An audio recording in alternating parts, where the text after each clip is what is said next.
All right, hello everyone, and welcome to my channel.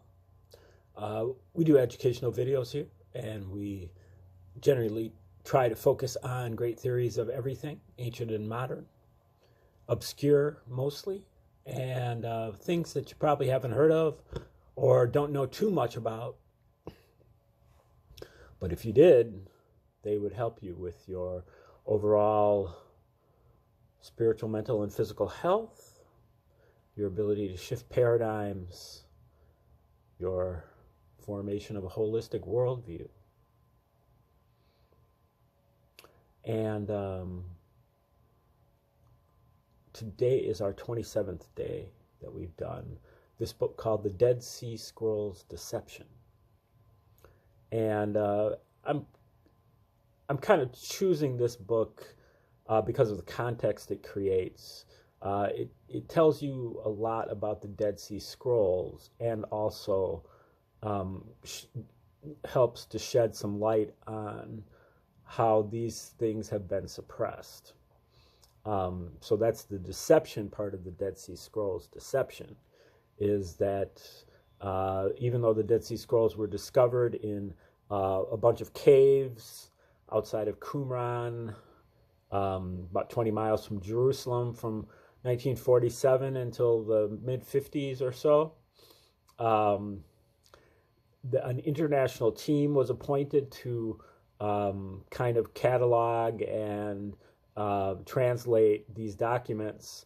And most of these people on the international team were actually not so much scholars as they were partisans, Catholic priests, Dominican priests, and they must have seen something that they didn't like in the Dead Sea Scrolls. Most of the Dead Sea Scrolls are actually, or not most, I don't know exactly the number, but there's a great amount of Old Testament texts. Every single book from the Old Testament, except for Esther, is represented in the Dead Sea Scrolls. But the most explosive material is what they call sectarian material, which is kind of like how this sect operated. And it sheds a great deal of light on first century BC and AD Palestine under the Roman Empire, and or Imperial Rome. And it also harkens back or forward, not sure which, to the Gospels. Much of the language that's used in the Dead Sea Scrolls, in the sectarian material, is echoed in the New Testament, or vice versa. And, you know, as I said the last couple of times, our knowledge of first century Palestine is really is abysmal. The only real sources that still exist from the first century AD are the Gospels and Acts, and then Josephus, his books War of the Jews and Jewish Antiquities. And so all the dating is coming from those two sources, really, especially from Josephus. It's pretty clear that a lot of the people who wrote the Gospels also had read Josephus. And it is very, very important to keep in mind that Josephus is not to be trusted. He is a puppet of the Roman Empire. He is the adopted son of Caesar Vespasian, and he's the adopted brother of both Caesar Titus and Caesar Domitian. These are the Flavian Caesars, a dynasty from 69 to 96 AD. And Josephus is living at court, at the court of the Caesars in Rome this whole time. the whole time that the Flavians were in charge, basically. And so he's writing his Antiquities of the Jews and his War of the Jews, as an agent of the Caesars. So it's folly to believe that he's telling you the truth. But nonetheless, he's the only source, because the Romans destroyed all the other sources. So into this vacuum comes the Dead Sea Scrolls.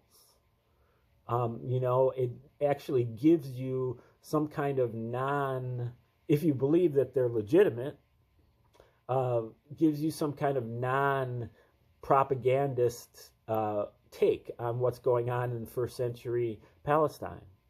So these Catholic priests saw a lot of stuff that they didn't like and that went against their beliefs. And so they started to suppress the information, pretty much not putting it out there, writing a book once in a while on a non-important topic, like one of the biblical texts as opposed to the sectarian texts, and kicking the can down the road. And 35 years later, they still haven't put anything out there. And now it's 1991, which is when this book was written. And finally, people like Robert Eisenman started putting legal pressure on this international team, and kind of got the documents out there, mainly photographs of the documents. And so now the authors, Bajent and Lee, are talking about the Maccabee, the two books of Maccabees, which are apocryphal biblical books, and the Maccabees were these Jewish zealots who are pre-zealot, I guess, proto-zealots, who actually fought back against the Seleucids, which were the Greeks that eventually were replaced by the Romans. And so they fought back and won against the Seleucids, and they are Seleucids, or however you pronounce that. And then they ruled Palestine, a Jewish state, there for a better part of a century. Eventually, Pompey, I think, took over there in Palestine at about 63 BC. And it was kind of dicey there for a while, but then eventually Herod, who was basically a puppet of Rome. Even though he wasn't Jewish, he was adopted Jewish, and he was so kind of just like pretending to be Jewish, and he was not a satisfactory leader, for the Israelites. So he just got done talking about Phineas from the book of Numbers, and how Phineas comes on the scene where Phineas is said to be a priest and a grandson of Aaron, active after the Hebrews had fled Egypt under Moses and established themselves in Palestine. Shortly thereafter, their numbers are devastated by plague. Phineas turns on one man in particular who has taken a pagan foreigner to wife. Seizing a spear, he promptly dispatches the married couple.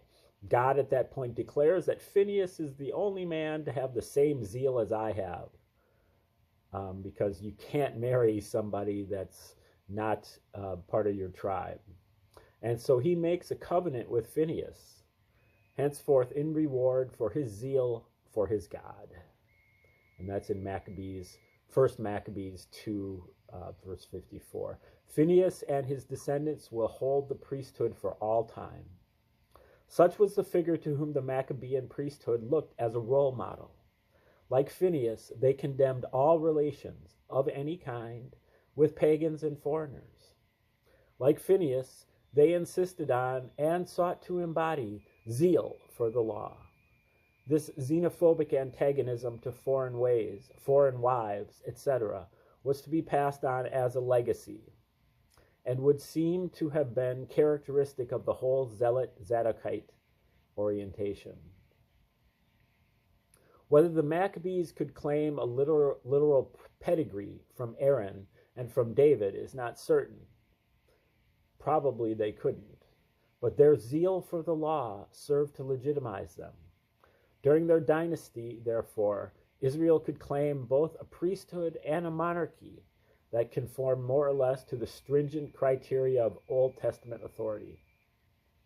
All of this ended, of course, with the accession of Herod in 37 BC, installed as a puppet by the Romans who had overrun Palestine a quarter of a century before. At first, before he had consolidated his position, Herod was also preoccupied with questions of legitimacy. Thus, for example, he contrived to legitimize himself by marrying a Maccabean princess.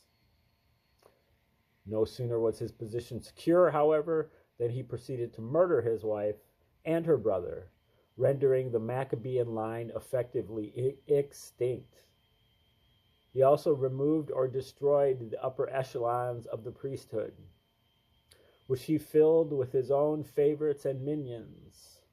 There are the Sadducees, known to history through biblical sources and through Josephus. Eisenman suggests that the term Sadducee was originally a variant or perhaps a corruption of Zadok or Zadokim, the righteous ones in Hebrew, which the priesthood of the Maccabeans unquestionably were. The Sadducees installed by Herod were, however, very different. They were firmly aligned with the usurping monarch. They enjoyed an easy and comfortable life of prestige and privilege. They exercised a lucrative monopoly over the temple and everything associated with the temple. And they had no concept whatever of zeal for the law.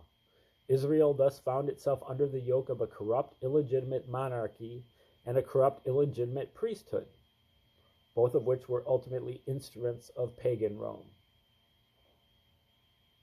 As in the days of Mattathias Maccabeus, this situation inevitably provoked a reaction.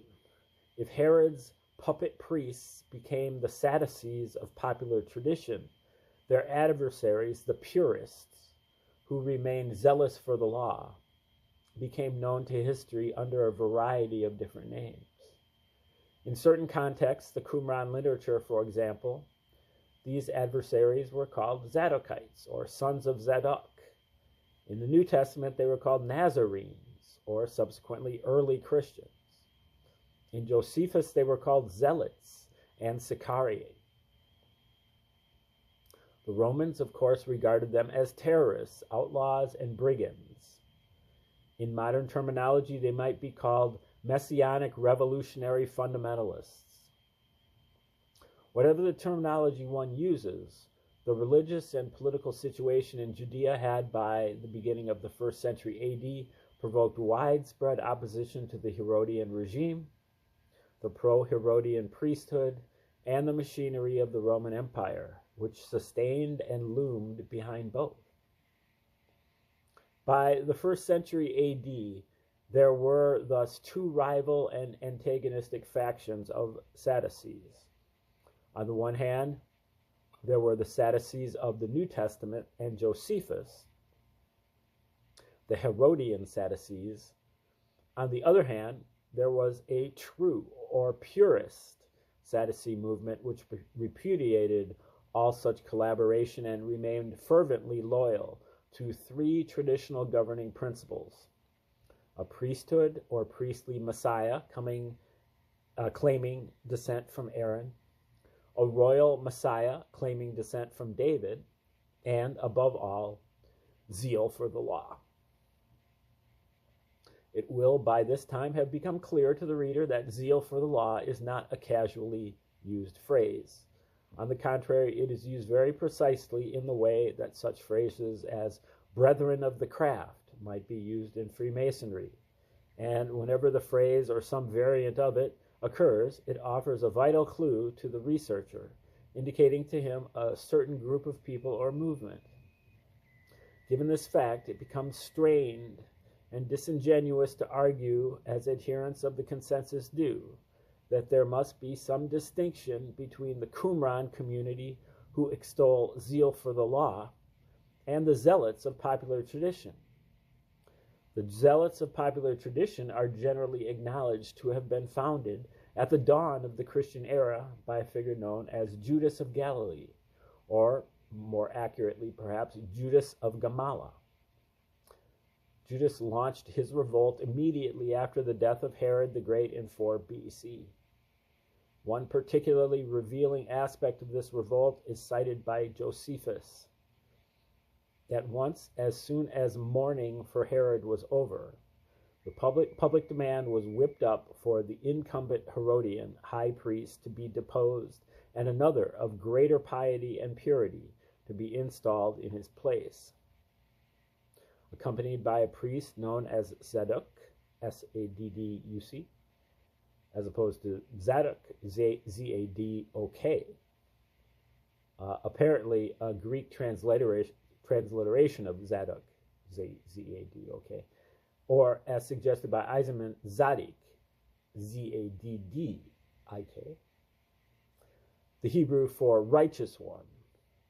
Judas and his followers promptly raided the royal armory in the Galilean city of Sepphoris, plundering weapons and equipment for themselves. Around the same time, either just before or just after, Herod's palace at Jericho, near Qumran, was attacked by arsonists and burned down. These events were to be followed by some 75 years of incessant guerrilla warfare and terrorist activity, culminating in the full-scale military operations of AD 66 to 73, the War of the Jews, or the Jewish Wars. In the Jewish Wars, written in the volatile aftermath of the revolt, Josephus states that Judas of Galilee had founded a peculiar sect of his own. Josephus's second major work, however, Antiquities of the Jews, was composed a quarter century or so later, when the general atmosphere was rather less fraught.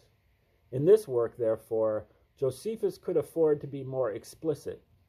He states that Judas and Zadok became zealous, implying something tantamount to a conversion to some recognized attitude or state of mind. Their movement, he says, constituted the fourth sect of Jewish philosophy, and the youth of Israel were zealous for it. From the beginning, the movement was characterized by messianic aspirations. Zadok embodied the figure of the priestly Messiah, descended from Aaron. And Judas, according to Josephus, had an ambitious desire of the royal dignity. The status of royal Messiah descended from David. Now, again, I just have to emphasize this because the author is not stating this. Josephus is living at Rome in the court of the Caesars for this entire time that he's writing the War of the Jews, which he wrote in the 70s, and then Jewish Antiquities, which came out about 95, I believe. And, you know, the three consecutive Caesars there, Vespasian, Titus, and Domitian, all were slightly different, but, you know, Josephus is not going to be giving you anything even remotely critical of the Romans in this, in either one of these. And given that the Romans were one of the two, you know, one of the two active parties in the War of the Jews, you know, it's no secret that, you know, history is written by the winners. And going into Josephus is just a huge thing here from there, too. I mean, because originally Josephus, he is a Jew. And he fought as really a general on the side, according to Josephus. Okay, I don't even believe Josephus is even a real person at this point, because this is so convoluted. because he's being used as his own circular reasoning, his own evidence for his own existence, because he writes an autobiography, kind of in between there, in between his War of the Jews and his Jewish Antiquities. And he states that he was captured by Vespasian, however you pronounce his name, the future emperor, who was at this time in the 60s. He was the general that was put out there by Nero to suppress the Jewish revolt that broke out in 66 AD. And he was a reluctant general because he believed that the Jews had no chance of winning that war, which they didn't. And he eventually was captured, I believe, and he eventually had kind of a prophetic moment where he finally decided that actually God's chosen people are the Romans, not the Jews. You know, like God changed his mind and now he's for the Romans, not the Jews. And so he defected, and he told Vespasian that he was a prophet and that he saw in the future that Vespasian was going to become the emperor. And so when Vespasian actually did become the emperor, after a long thing, because Nero was either suicided or murdered in 68 AD, and then they had the year of the 4 emperors. And so first they put in this guy Galba, and then they put in this guy Otho, and then this guy Vitellius. And all 3 of them, I think 2 of them were murdered, and another one stepped down or something like that. But they only all 3 of them only lasted during that same year, 69 AD. And then Vespasian was put in there. And so when he actually became emperor, and Josephus had given him this what's called the star prophecy, Vespasian adopted him as his son and brought him to Rome as the kind of the court historian. And Titus eventually became the general to take Vespasian's place because that war was still going on. And so eventually, after Titus, was victorious in this war, the Romans, were highly interested in Josephus writing the history of this. And Titus wanted to make sure that it got out there because it was very, it depicted the Romans as being, on the right side. So Josephus is a highly dubious source, to say the very least, but nobody seems to ever mention that. So anyway, continuing, Judas himself appears to have been killed fairly early in the fighting. Now this is Judas the Galilean, who led the revolt as soon as Herod died in 4 BC. And so I believe Judas was eventually killed in like 6 AD or something. Judas himself appears to have been killed fairly early in the fighting. Oh, maybe earlier. His mantle of leadership passed to his sons, of whom there were 3.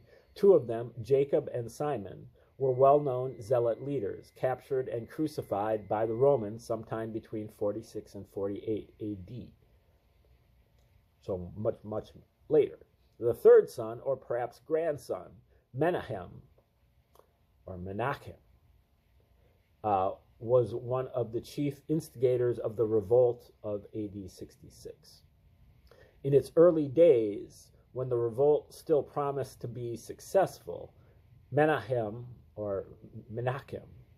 is described as making a triumphal entry into Jerusalem in the state of a king. Another manifestation of messianic dynastic ambitions. In AD 66, Menachem also captured the fortress of Masada. The bastion's last commander, known to history as Eleazar, was another descendant of Judas of Galilee, though the precise nature of the relationship has never been established. I'd also like to point out that all of these names of these Maccabeans, are the same names that are being used in the New Testament. Eleazar or Lazarus, Jacob is James, Simon, Judas. These are all,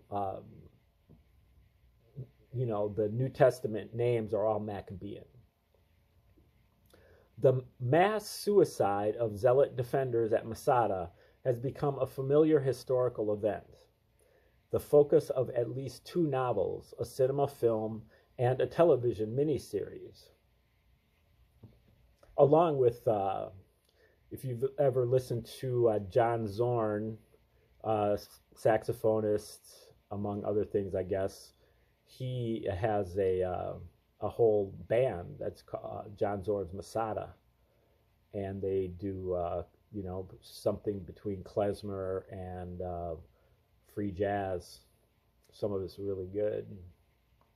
It has already been referred to in this book, and there will be occasion to look at it more closely shortly. I'm just thinking, John Zorn played the guitar. I think maybe he played saxophone, but he had this other guy, Dave Douglas, I think, that was mainly the saxophonist in this group, Masada.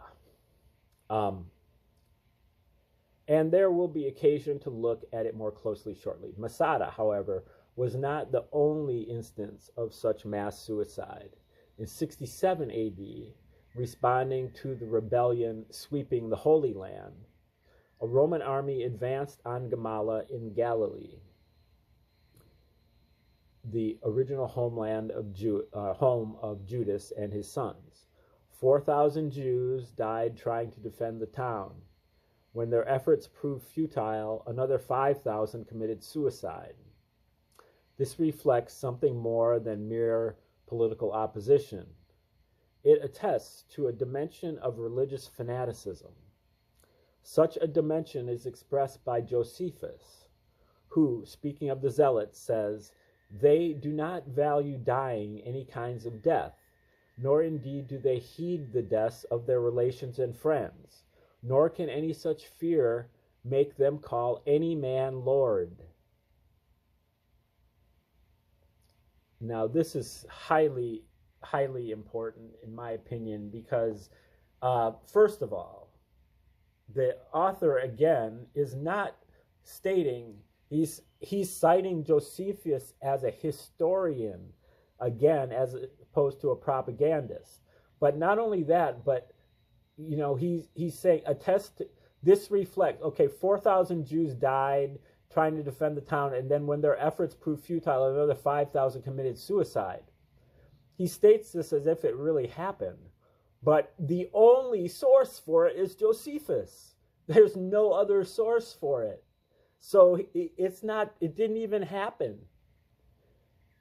And then, so such a dimension is expressed by Josephus, and he talks about how they don't value death, even if their relations and friends are killed. It doesn't faze them, nor can any such fear make them call any man Lord. And that right there is what really irked Titus, the emperor, the general at this time, but future emperor of Rome. He could not get them to call him Lord. And that stuck with him. So just stick that in the back of your mind, and it'll be very important later. To acknowledge a Roman emperor as a god, which Rome demanded, would have been, for the zealots, the most outrageous blasphemy.